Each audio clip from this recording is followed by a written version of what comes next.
गर्मियों में एसी की हवा सबसे ज्यादा राहत और सुकून देती है लोगों को, लेकिन आप सावधान हो जाइए क्योंकि लापरवाही की तो एसी आपकी जान भी ले सकता है। दरअसल उत्तर प्रदेश के गाजियाबाद में एसी कंप्रेसर फटने से एक शख्स की मौत हो गई, जबकि दूसरा गंभीर रूप से घायल है। गर्मियों के मौसम में एसी का कंप्रेसर फटने की बहुत सी घटनाएं सामने आती हैं क्योंकि कुछ बातों को नजरअंदाज करना भारी पड़ जाता है। आपके घर में एसी जो लगा है वो फट सकता है। एक रिपोर्ट आपको दिखाते हैं।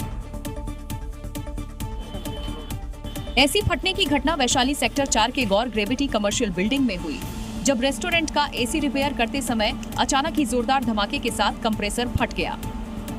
धमाका इतना जोरदार था कि आसपास की इमारतें थर्रा उठी, दीवारें और खिड़कियों के शीशे चकनाचूर हो गए। लोगों को ऐसा महसूस हुआ मानो भूकंप आया हो। एसी में हुए धमाके में एक शख्स की मौके पर ही मौत हो गई, जबकि दूसरा गंभीर रूप से घायल हो गया। जानकारी के मुताबिक घटना उस वक्त घटी जब होटल वॉक इन वुड्स की छत पर दो युवक एसी रिपेयर कर रहे थे। तभी अचानक एसी का कंप्रेसर तेज धमाके के साथ बम की तरफ फट गया।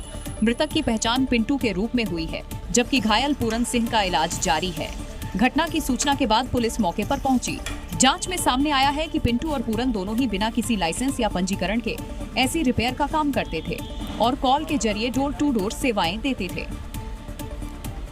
तो गर्मियों के मौसम में एसी का कंप्रेसर फटने की बहुत सी घटनाएं सामने आती हैं क्योंकि कुछ बातों को नजरअंदाज करना भारी पड़ जाता है। आपके घर में लगा एसी भी फट सकता है, इसीलिए हम आपको बताते हैं कि आखिर किस वजह से एसी में ब्लास्ट होता है और इससे आप कैसे बच सकते हैं। देखिए, सबसे पहला कारण है कंप्रेसर का ओवरहीट होना। समय पर एसी की सर्विसिंग न कराना, कंप्रेसर में धूल या गंदगी जम जाने पर शॉर्ट सर्किट भी एसी में ब्लास्ट की वजह बनता है। इसीलिए एसी ब्लास्ट से बचने के उपाय भी आइए आपको बताते हैं। एसी कंप्रेसर के पास स्पेस जरूर आप छोड़ दें, हवा आने जाने की जगह वहां पर होनी चाहिए। अगर थोड़ी सी अजीब आवाज आपको सुनाई दे तो इग्नोर इसे आप ना करें, तुरंत सर्विसिंग के लिए आप इसे दे दें। लगातार तेज गर्मी में एसी का इस्तेमाल ना करें और हो सके तो यहां टर्बो मोड का यूज भी ना करें। और एसी से अलग तरह के जलने की जब बदबू आए तो आप तुरंत इसकी जांच करा लें।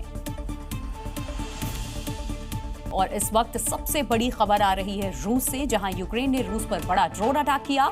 यूक्रेन के रक्षा सूत्रों ने रूस के 40 एयरक्राफ्ट मार गिराने का दावा किया है और इस हमले में रूस के Tu-95 और Tu-22 बॉम्बर तबाह हो गए। इनका इस्तेमाल दरअसल लंबी रेंज के मिसाइलों को दागने के लिए किया जाता था। वहीं दूसरी तरफ रूस की स्ट्राइक में 12 यूक्रेनी सैनिक भी मारे गए। रूस ने हालांकि रविवार को यूक्रेन के मिलिट्री ट्रेनिंग यूनिट पर मिसाइल स्ट्राइक की और ये ड्रोन अटैक उसी वक्त का बदला बताया जा रहा है, जिसकी तस्वीरें आपको दिखा रहे हैं। अब दो तस्वीर हम आपको दिखा रहे हैं, जरा ये दो तस्वीरें देखिए। जब रूस ने यूक्रेन के ट्रेनिंग कैंप पर अटैक किया था और उसमें यूक्रेन के 12 सैनिक मारे गए थे, और दोनों देशों की तरफ से इतने बड़े हमले तब हो रहे हैं जब शांति वार्ता के लिए यूक्रेनी डेलीगेशन तुर्की के इस्तांबुल रवाना होने वाला है। यानी कि इन हमलों के बाद दोनों देशों के बीच में सीधे तौर पर शांति वार्ता की कोशिशें बेकार भी हो सकती हैं, जिस तरह की तबाही इन तस्वीरों में नजर आ रही है। बकरी ईद पर इस बार ऐसी बहस छिड़ी है जो कुर्बानी के तरीकों को बदलने की मांग से जुड़ी हुई है। वहीं अब समाजवादी पार्टी के विधायक कह रहे हैं कि बकरी ईद पर इतनी दिक्कत आखिर क्यों हो रही है। अबू आजमी को ईद की लड़ाई में गणेश उत्सव और कांवड़ की याद आ गई।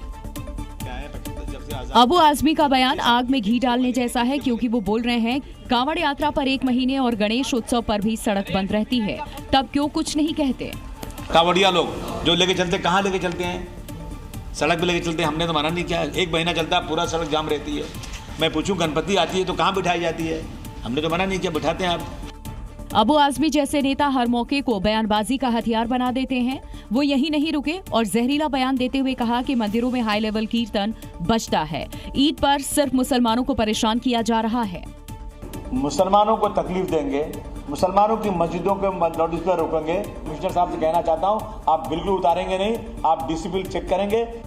अबू आजमी पहले भी ऐसे बयान से विवादों में रहे हैं, लेकिन इस बार उन्होंने एक साथ 2 बड़े हिंदू पर्वों को घसीट लिया, जिसे लेकर बीएचपी ने पलटवार किया और अबू आजमी को हिंदू फोबिया का शिकार बताया। कांवड़ यात्रा की बात करो, इनको चुभती है।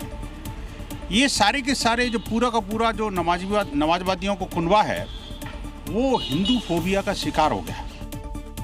तो बकरी ईद पर होने वाली कुर्बानी को लेकर के बागेश्वर बाबा का बयान भी सामने आया। पंडित धीरेन्द्र शास्त्री ने जीव हत्या को गलत बताया। उन्होंने बलि और कुर्बानी दोनों का विरोध जताया और इस प्रथा को रोकने की अपील की है।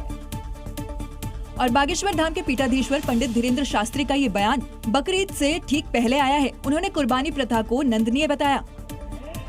जीव हिंसा किसी भी संप्रदाय में, किसी भी कल्चर में, किसी भी संस्कृति में, किसी भी मजहब में है, निश्चित रूप से वो निंदनीय है। वो किसी भी प्रकार से हो, हम बलि प्रथा के पक्ष में नहीं हैं।